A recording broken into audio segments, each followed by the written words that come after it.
हाय दोस्तों, आप सभी को हमारी यूट्यूब चैनल ऋषि स्टडी पॉइंट में बहुत बहुत स्वागत है।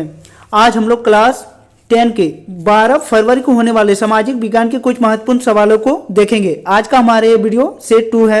यदि आप लोग सेट 1 को नहीं देखे हैं तो इस वीडियो के डिस्क्रिप्शन में लिंक दिया गया है, वहाँ जाके आप लोग उस वीडियो को भी देख सकते हैं। आज के हमारे इस सेट में जितने भी क्वेश्चन हैं आप लोगों के होने वाले एग्जाम के दृष्टिकोण से बहुत ही महत्वपूर्ण होने वाला है, इसीलिए आप लोग आज के हमारे इस वीडियो को शुरू से अंत तक देखें और हाँ, अच्छा लगे तो अपने दोस्तों को भी ज़्यादा से ज़्यादा शेयर करें। तो चलिए दोस्तों, अब देर न करके एक एक करके उन सभी क्वेश्चनों को देखते हैं।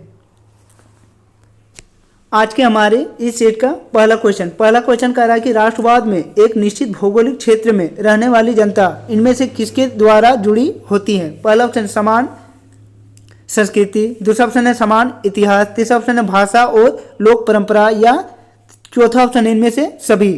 तो राष्ट्रवाद में एक निश्चित भौगोलिक क्षेत्र में रहने वाली जनता समान संस्कृति, समान इतिहास और भाषा और लोक परंपरा के आधार पर एक दूसरे से जुड़ी होती है, इसीलिए इसका सही जवाब है ऑप्शन नंबर 4, इनमें से सभी। हमारा अगला क्वेश्चन नंबर 2 कह रहा है कि जर्मनी के एकीकरण में प्रमुख भूमिका निभाने वाले बिस्मार्क कहाँ के चांसलर थे। पहला ऑप्शन है ऑस्ट्रिया, दूसरा ऑप्शन है बर्लिन, तीसरा ऑप्शन है पर्सा, या चौथा ऑप्शन है म्यूनिक। तो जर्मनी के एकीकरण में प्रमुख भूमिका निभाने वाले बिस्मार्क पर्सा के चांसलर थे, इसीलिए इसका सही जवाब है ऑप्शन नंबर 3, पर्सा। हमारा अगला क्वेश्चन नंबर 3 कह रहा है कि सरदार वल्लभ भाई पटेल ने किस किसान आंदोलन का नेतृत्व किया था। पहला ऑप्शन है खेड़ा आंदोलन, दूसरा ऑप्शन है बारदोली आंदोलन, तीसरा ऑप्शन चंपारण आंदोलन, या चौथा ऑप्शन है व्यक्तिगत सत्याग्रह। तो सरदार वल्लभ भाई पटेल ने बारदोली आंदोलन का नेतृत्व की थी, इसीलिए इसका सही जवाब है ऑप्शन नंबर 2, बारदोली आंदोलन। हमारा अगला क्वेश्चन नंबर 4 कह रहा है कि साइमन कमीशन भारत क्यों आया था। पहला ऑप्शन है भारत में संवैधानिक व्यवस्था की कार्यशैली का अध्ययन करने, दूसरा ऑप्शन है नई शिक्षा नीति लागू करने, तीसरा ऑप्शन है लगान से संबंधित कानून बनाने, या चौथा ऑप्शन है व्यापार संबंधित कानून बनाने। तो साइमन कमीशन का आने का प्रमुख कारण भारत में संवैधानिक व्यवस्था की कार्यशैली का अध्ययन करना था, इसीलिए इसका सही जवाब है ऑप्शन नंबर 1। हमारा अगला क्वेश्चन नंबर 5 कह रहा है कि प्राचीन काल में किस स्थल मार्ग से एशिया और यूरोप का व्यापार होता था। पहला ऑप्शन है सूती मार्ग, दूसरा ऑप्शन है रेशम मार्ग, तीसरा ऑप्शन है उरापात, या चौथा ऑप्शन है दक्षिणावर्त। तो प्राचीन काल में रेशम मार्ग से एशिया और यूरोप का व्यापार होता था, इसीलिए इसका सही जवाब है ऑप्शन नंबर 2। हमारा अगला क्वेश्चन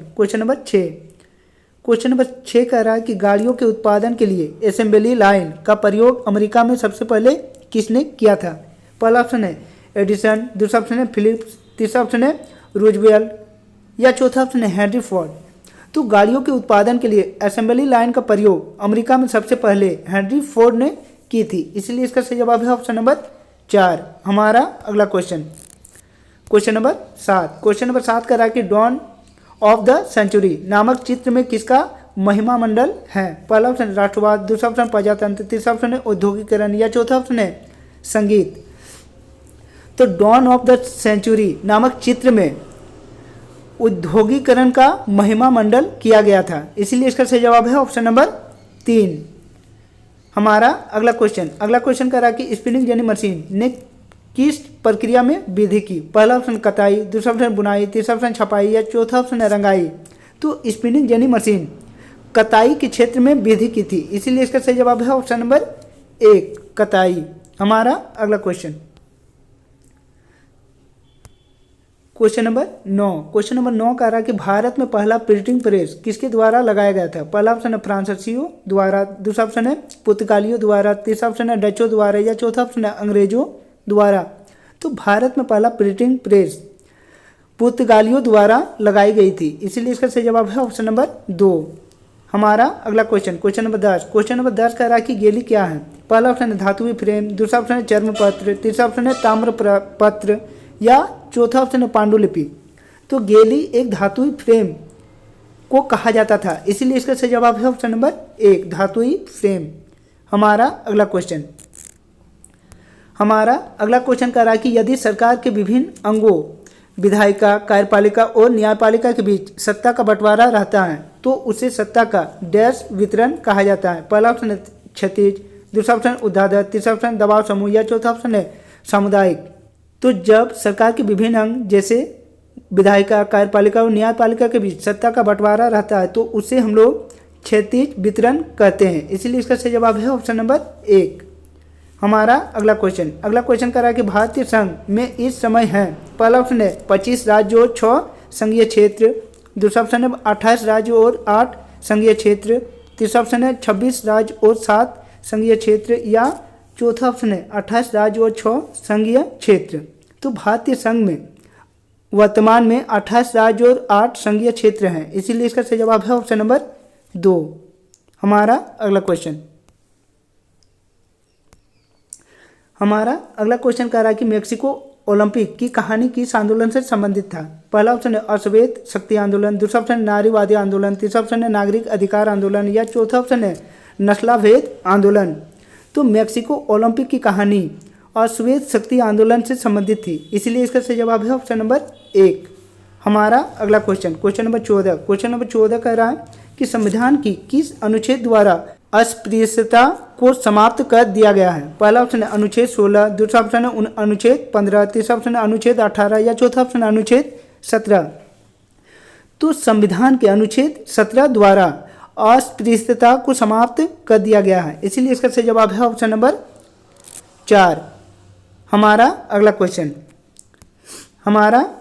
क्वेश्चन कह रहा है कि बापसेप निम्नलिखित में से किसका संगठन है। पहला ऑप्शन है किसानों का, दूसरा ऑप्शन है सरकारी कर्मचारियों का, तीसरा ऑप्शन है उद्योगपतियों का या चौथा ऑप्शन है मजदूरों का।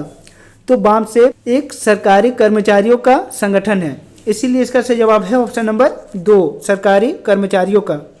हमारा अगला क्वेश्चन कह रहा है कि भारत में राजनीतिक दलों को मान्यता कौन देता है।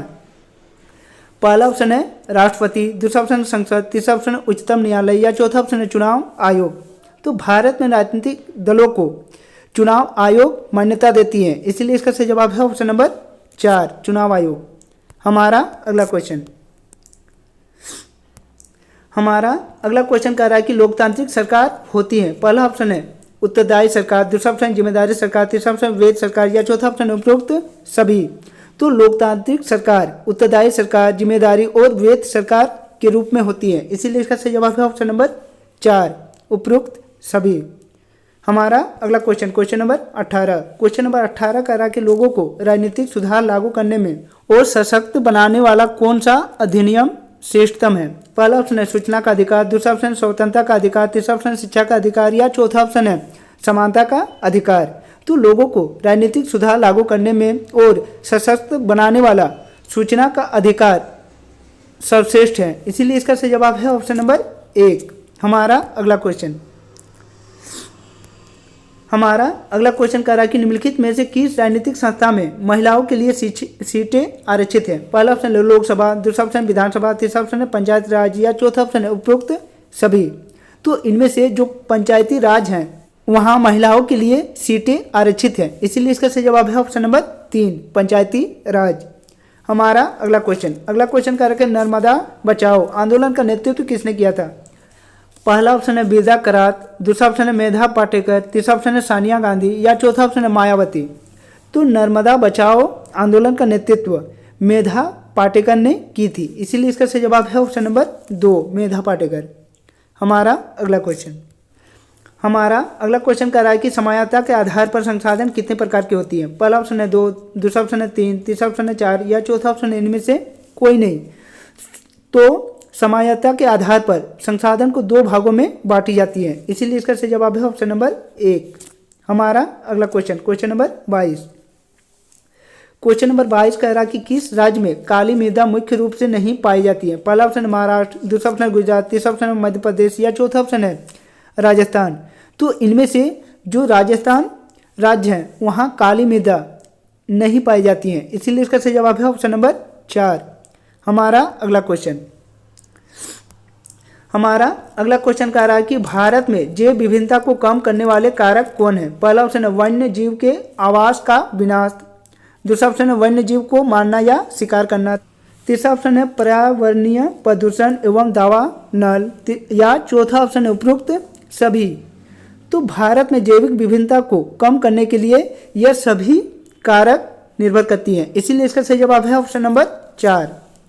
हमारा अगला क्वेश्चन कह रहा है कि बहुउद्देश्य परियोजनाओं से कौन सा लाभ है।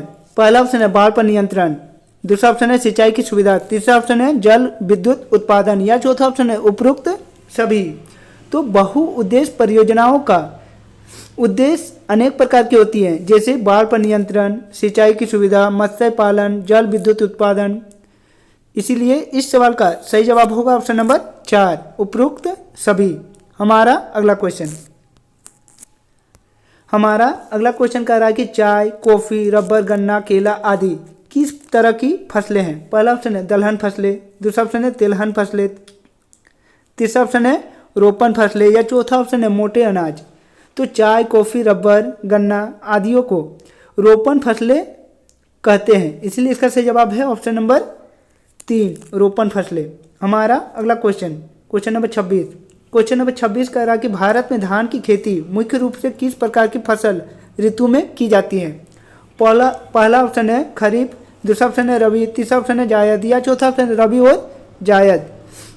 तो भारत में धान की खेती मुख्य रूप से खरीफ फसल के नाम से जानते हैं, इसीलिए इसका सही जवाब है ऑप्शन नंबर 1, खरीफ फसल। हमारा अगला क्वेश्चन नंबर 27 कह रहा है कि निम्नलिखित कोयले के खानों में से कौन सा झारखंड राज्य में है। पहला ऑप्शन है तलचर, दूसरा ऑप्शन है बोकारो, तीसरा ऑप्शन है सिंगरेनी, या चौथा ऑप्शन है रानीगंज।